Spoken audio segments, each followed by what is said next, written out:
Ottawa calling it unacceptable that Stellantis and General Motors are both scaling back manufacturing in Canada. Last year, we made 1.3 million vehicles in Canada.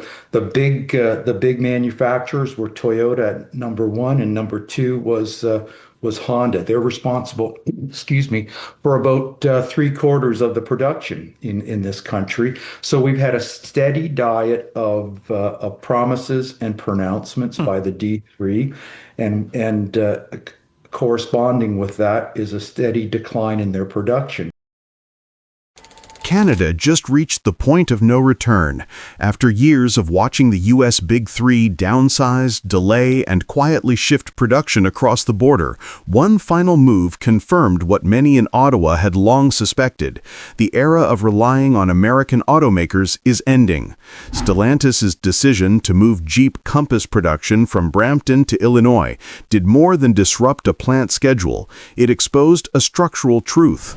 Canada cannot secure its industrial future by anchoring itself to an American auto sector trapped in tariff politics and shrinking global competitiveness. The next chapter belongs to Toyota, Honda, and the rapidly advancing EV ecosystems of Asia. What began as a planned relaunch for Canadian workers turned into a quiet exit. Stellantis paused the Brampton line, accepted public support, and then redirected the production to Illinois. The federal government, under Prime Minister Mark Carney, launched a formal dispute resolution process, a rare and deliberate signal that Canada believes commitments were broken. Ontario aligned with Ottawa, reflecting a shared understanding that this moment is bigger than Stellantis. It is the clearest proof yet that the Detroit Three no longer treat Canada as a core part of their long-term strategy. Beyond the immediate dispute, the deeper story came from the data that surfaced in the national conversation. Analysts pointed out that this wasn't an isolated corporate decision, but the result of a 20-year decline. At the turn of the millennium, Detroit's automakers dominated Canadian production. Today, that dominance has evaporated. Toyota and Honda now account for most vehicles built in Canada, while GM, Ford, and Stellantis have steadily lost capacity, relevance, and industrial commitment. The numbers tell the story with brutal clarity. In 1999, Canada produced nearly 3 million vehicles. Last year, that number fell to 1.3 million, and three-quarters of that output came from Toyota and Honda. GM, once responsible for more than 1 million units here, now produces only a fraction of that. Ford's footprint has shrunk dramatically. Stellantis remains in Windsor, but even that presence feels more fragile than strategic.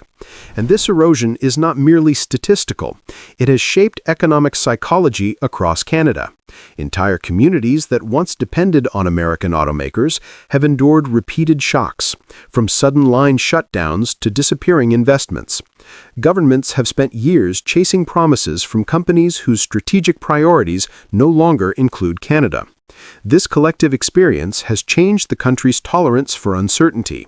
Instead of waiting for another round of plant closures, Canadians are increasingly demanding an industrial strategy that rewards reliability over nostalgia. This is why the Stellantis pullout hit so hard. It confirmed that the old model is broken and pushed Ottawa into a far more assertive posture than previous governments dared to take. The decline of the U.S. Big Three is no longer a matter of opinion. It is a measurable reality. South of the border, Donald Trump's tariff-heavy America First agenda has pushed auto costs sharply upward.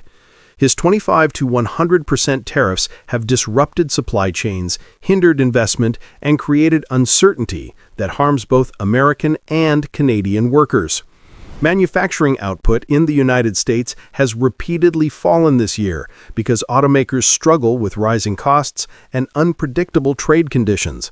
Far from strengthening the Detroit Three, these policies have highlighted how vulnerable they have become. Meanwhile, Toyota and Honda have quietly become the pillars of stability in Canada. They invest steadily, expand cautiously, and remain insulated from the political turbulence that surrounds the American automakers. They deliver reliability, something the Detroit Three have failed to offer for years. The global context adds an even sharper edge to Canada's strategic rethink. The auto race today is shaped by technological ecosystems, not by national brands. The U.S. ecosystem is slowing under the weight of legacy structures and protectionist reflexes. China, Japan, and South Korea are accelerating because they prioritize innovation cycles measured in months, not years. Their EV networks are integrated, mineral supply chains optimized, and battery breakthroughs constant. This divergence has become too large for Canada to ignore.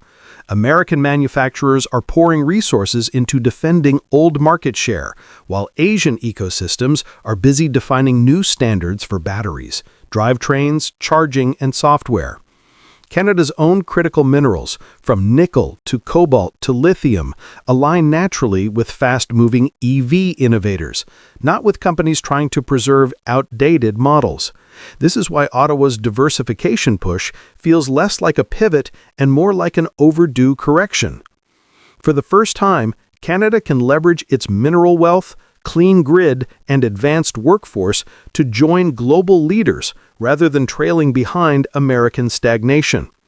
The opportunity is not theoretical, it is immediate, and countries across Asia and Europe already recognize Canada as a strategic EV partner in a way Detroit no longer does. Carney's strategy reflects this shift. Canada is widening cooperation with Japan and South Korea, strengthening mineral-to-battery corridors with the EU and the UAE, and reopening structured dialogue with China when it serves national interests. The message is simple. Canada will choose partners based on performance, not proximity. Stellantis may have intended to leave quietly, but instead, it forced Canada to confront a larger truth. The country's auto future no longer lies in nostalgia for Detroit or in hoping American manufacturers will rediscover their former global stature. It lies in forging partnerships with companies and countries that are shaping the next generation of mobility. Toyota and Honda have proven their stability. South Korea and Japan offer advanced battery and EV technology. Europe is seeking dependable North American supply links. China, despite its complexities, leads the world in EV innovation. And as Canada stands at this crossroads, something fundamental is shifting in the national mindset. Canadians are increasingly aware that industrial security cannot depend on another country's political cycles, especially one as volatile as the United States under repeated tariff shocks. Communities that once built their identity around American automakers are now asking harder questions, not about how to bring those companies back, but about why Canada tolerated such dependency for so long. This new clarity is shaping public expectations. Canadians want a future built on partners who invest consistently, respect commitments, and see Canada as essential rather than optional. This moment is not just an economic pivot. It is an assertion of national confidence. The question before Canada is not whether it should pivot. It is how boldly it is willing to embrace the shift. And as the landscape transforms, a larger question emerges for every Canadian watching these changes unfold. If the U.S. auto giants are no longer leading the world, why should Canada keep following them? Factories across Ontario have grown quieter. Workers who once built the steel, aluminum, and auto parts that powered North American trade now face a harsh new reality, the second wave of U.S. tariffs under Donald Trump's America First policy. But this week, Canada struck back. Prime Minister Mark Carney's new federal budget is more than fiscal housekeeping, it's a declaration of economic independence. It marks the moment Canada decided not just to endure Washington's pressure, but to outmaneuver it. This is a great day for Canada. Finance Minister François-Philippe Champagne unveiled the Carney government's financial plan for how it says it will achieve generational change. Ottawa is also pledging $115 billion on infrastructure projects like hospitals, roads, and ports, and $110 billion worth of tax breaks to boost Canada's lagging productivity and competitiveness.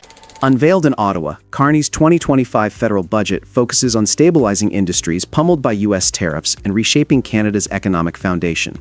The U.S. administration extended 25% tariffs on Canadian steel, aluminum, and auto components, triggering ripple effects through manufacturing and supply chains. Carney's response is comprehensive. $8 billion in industrial modernization funding to upgrade factories and strengthen domestic supply chains. Targeted tax credits and loan guarantees for exporters hit hardest by Trump's protectionist measures. A Buy Canadian First mandate for federal infrastructure projects, ensuring local firms receive priority contracts. Energy and innovation incentives, encouraging companies to retool for clean manufacturing and advanced technology exports. The plan reflects a fundamental policy shift. Ottawa is no longer waiting for Washington to relax tariffs. It's building an economy designed to function without that assumption.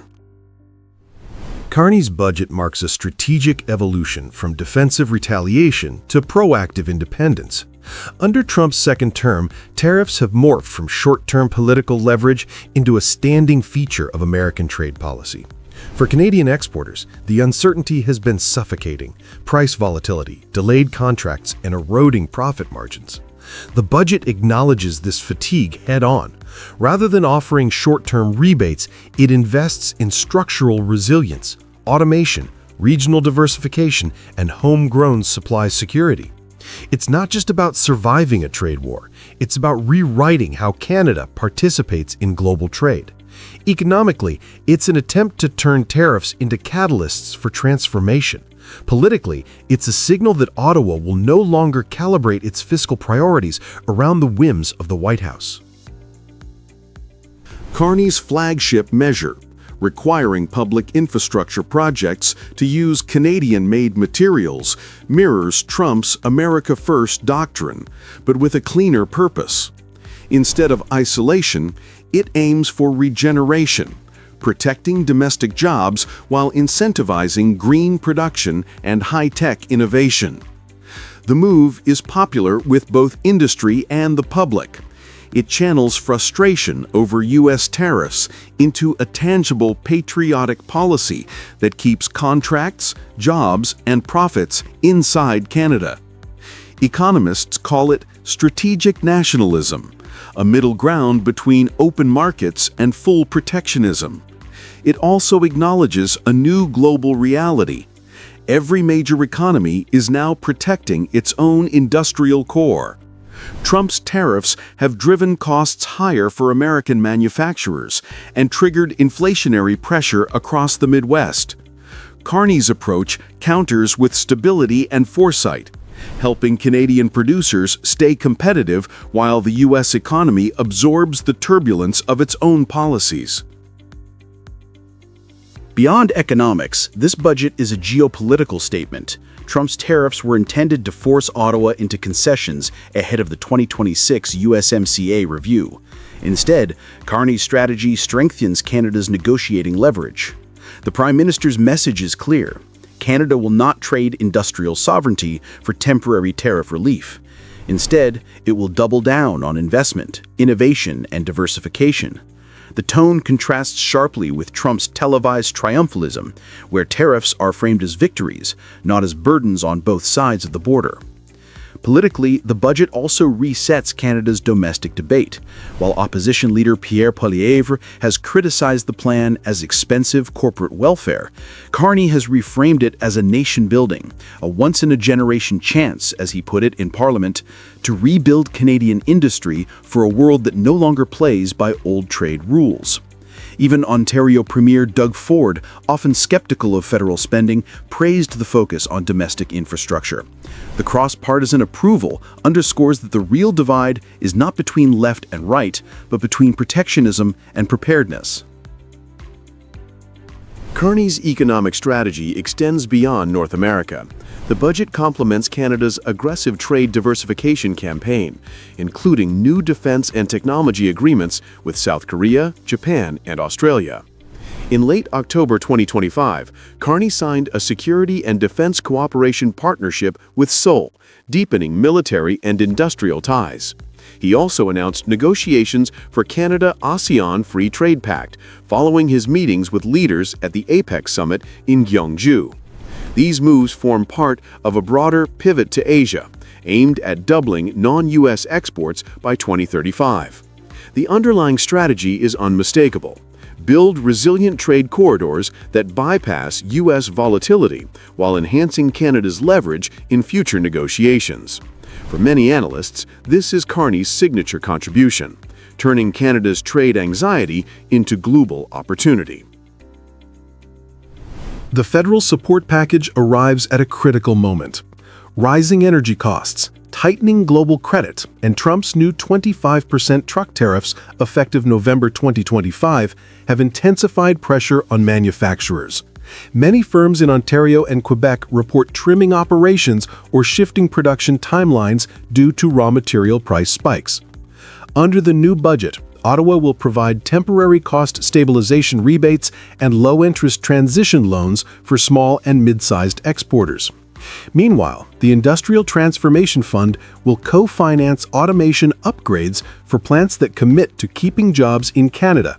Economists say the measures won't reverse every loss, but could stabilize key sectors through 2026. As one analyst put it, this is about buying time to innovate, time to survive, and time to outlast the tariff storm. Critics, however, warn that retaliation risks further escalation. Trump could interpret Ottawa's assertiveness as defiance, yet Carney seems unfazed. His message to allies and adversaries alike is that Canada's patience has limits, and its capacity for adaptation, not submission, will define its next decade. Mark Carney's budget does more than allocate funds. It redefines Canada's position in the North American economy. It acknowledges that the era of automatic access to U.S. markets is over and replaces it with a doctrine of strategic autonomy. For decades, Canadian prosperity depended on U.S. demand and predictable trade. That model no longer holds. Carney's blueprint proposes a new equation: Canada as an equal player, not a passive neighbor. A country that can build, trade, and thrive even when Washington slams the door. Whether this approach will endure Trump's volatile tariff cycle remains uncertain.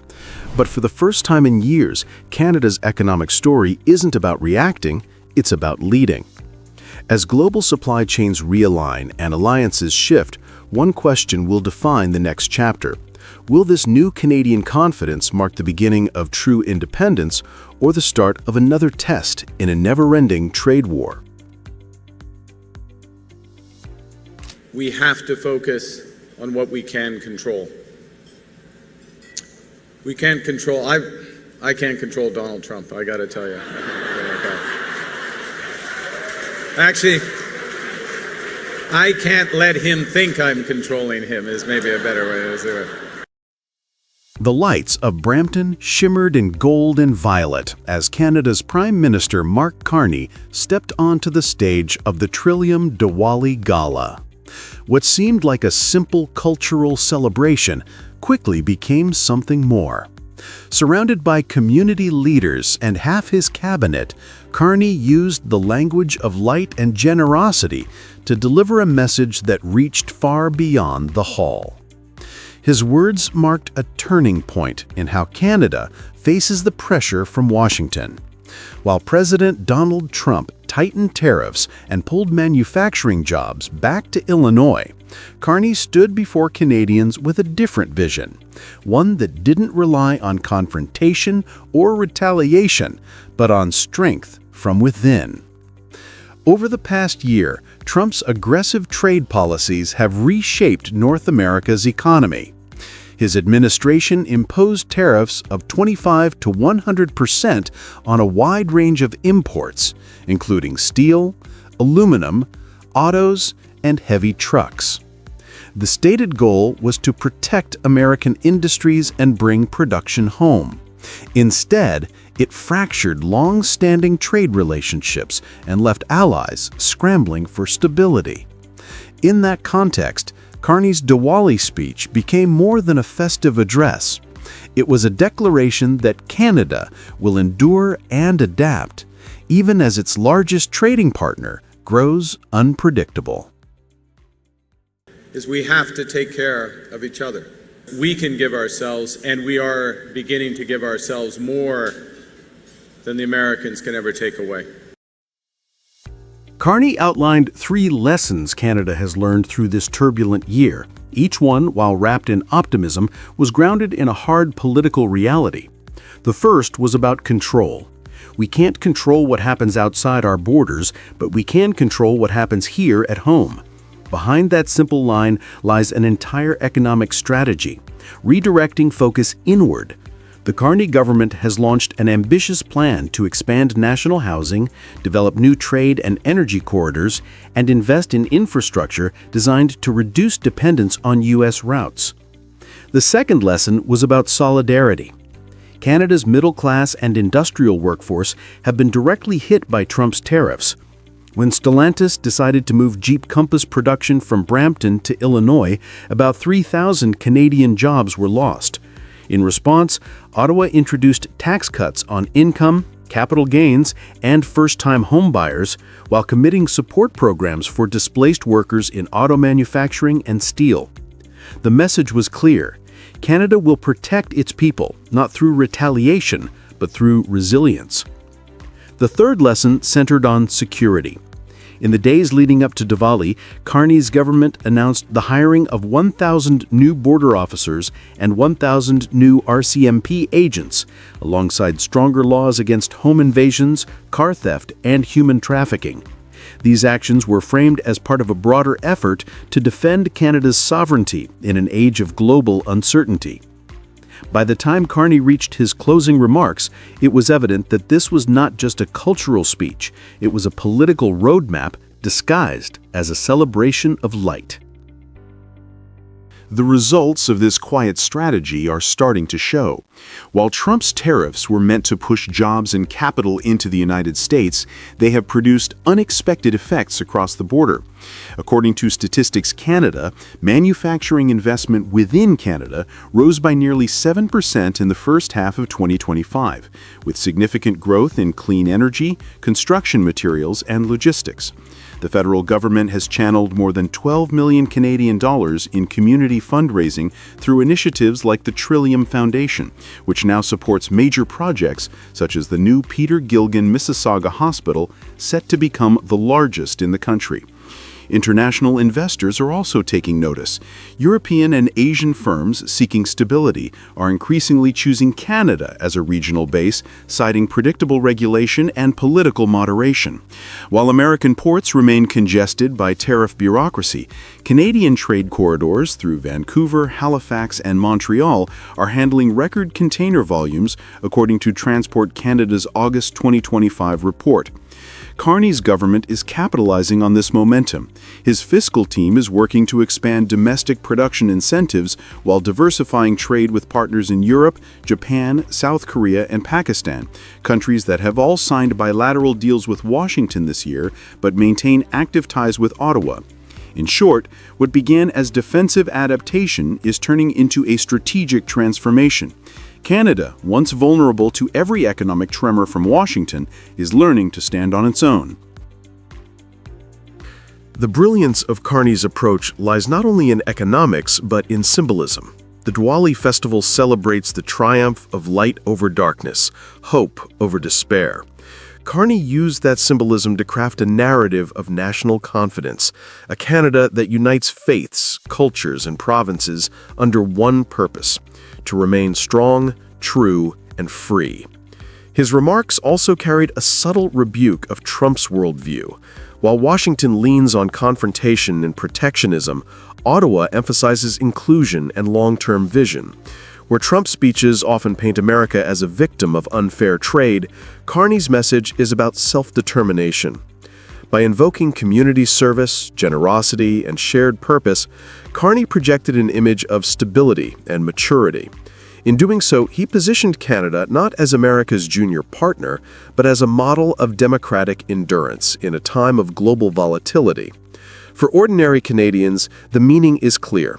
Even in an era of trade wars and shifting alliances, the country's strength lies not in retaliation, but in its ability to adapt and rebuild. The irony is striking. Trump's tariffs were designed to make America stronger and its neighbors weaker. Yet, nearly a year into his second term, evidence suggests that the strategy has backfired. By imposing blanket import duties of 25 to 100% under Section 232 and the International Emergency Economic Powers Act, Washington triggered inflation and disrupted supply chains.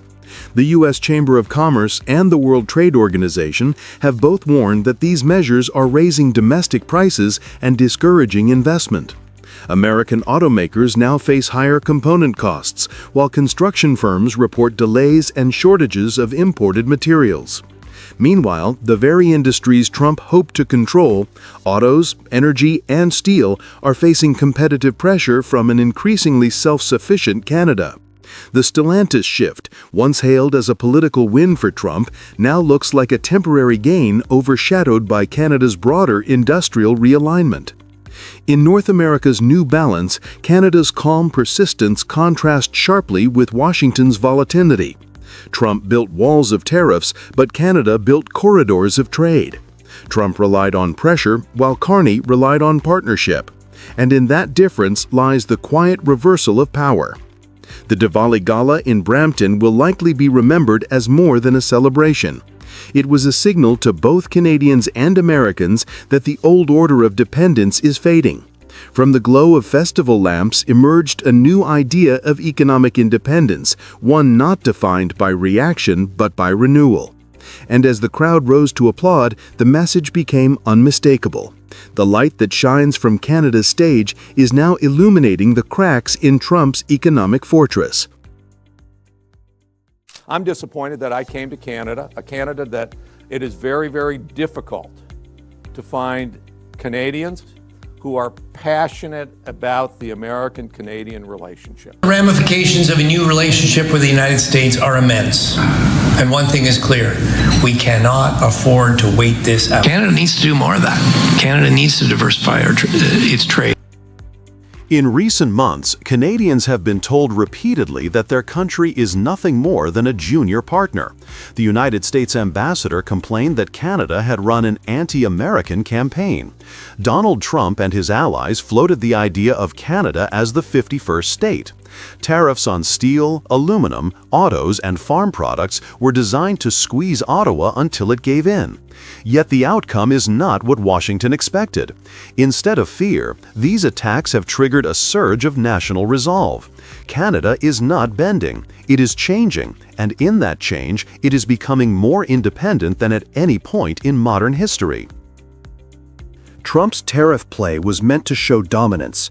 A 25% duty on Canadian metals and restrictions on autos and farm exports threatened thousands of jobs. But the Bank of Canada made it clear that waiting for the storm to pass was not an option.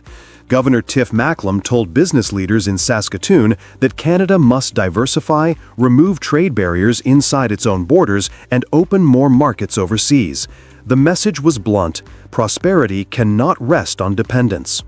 Ordinary Canadians have responded in ways that statistics make plain. According to Statistics Canada, the number of residents returning from the U.S. by car in August fell 34% compared to the same month last year, marking the 8th straight monthly decline. Air travel to the U.S. also dropped by 25% year over year. Sales of Canadian-authored books at Indigo, the country's largest bookseller, rose 25%. These are not small cultural shifts. They show a population adjusting its choices in direct reaction to American pressure. At the same time, Prime Minister Mark Carney introduced the One Canadian Economy Act to eliminate internal trade barriers and fast-track national projects. What was supposed to weaken Canada has instead sped up reforms that strengthen it. Washington thought talk of annexation would remind Canadians of their dependence. Instead, it had the opposite effect. The 51st state remark, repeated often enough by U.S. officials, reinforced the idea that Canada's identity was under threat. Consumers and politicians alike pushed harder to assert independence. Provinces most exposed to American tariffs, such as Ontario with its auto industry and Quebec with aluminum and softwood, saw public support for Buy Canadian campaigns intensify. The move by Ontario's premier to protest a Crown Royal bottling shift to the U.S. showed how symbolic gestures captured the national mood. Meanwhile, in Saskatchewan and Alberta, where oil and agriculture were spared from heavy tariffs, the tone was different but the conclusion similar. People wanted their province's products to reach global markets without relying on American approval. Each insult and each tariff, far from intimidating Canadians, built a stronger consensus that the country must stand on its own. Step back, and the pattern is unmistakable. Trump's tariffs were supposed to force concessions. Instead, they fueled consumer nationalism, unified federal and provincial strategies, and reduced the centrality of U.S. trade. Exports to the U.S. fell about 2% this year, according to Statistics Canada, but exports to other countries rose. That is diversification in action, pushed by necessity. Canada is also investing in infrastructure to move goods east and west more efficiently, so dependence on the southern border is no longer the only option. Trump wanted to corner Canada, to remind it of its smaller size and geographic limits. What he created instead was momentum for independence. Canadians are buying differently, traveling differently, and thinking differently about their place in the world. Every tariff and every slight has backfired, turning a strategy of pressure into a project of nation-building. In trying to make Canada the 51st state, Trump may have become the unexpected architect of a more independent Canadian nation.